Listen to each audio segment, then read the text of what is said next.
अस्सलाम वालेकुम।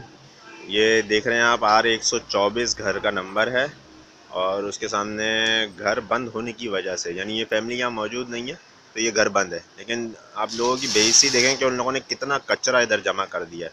यार किसी का अगर घर बंद है तो उसके सामने कचरा जमा करने की ज़रूरत नहीं है ना। और एक और चीज़ आपको दिखाता हूँ।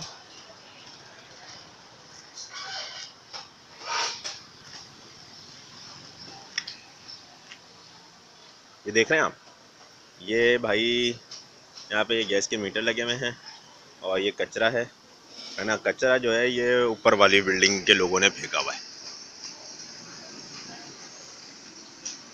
ये लोग फेंकते हैं भाई कचरा यहाँ पे, है ना, क्योंकि ऊपर से उतर के नीचे जमादार को कचरा देना ज़रा जो है तकलीफ दे होता है ना, तो इसलिए यहाँ फेंक देते हैं। और जमादार को देंगे तो उसे पैसे भी देने पड़ेंगे, तो पैसे से बच जाते हैं। और यहाँ पे आप देख रहे हैं गैस के मीटर लगे हुए हैं, इसमें से गैस लीक हो रही है।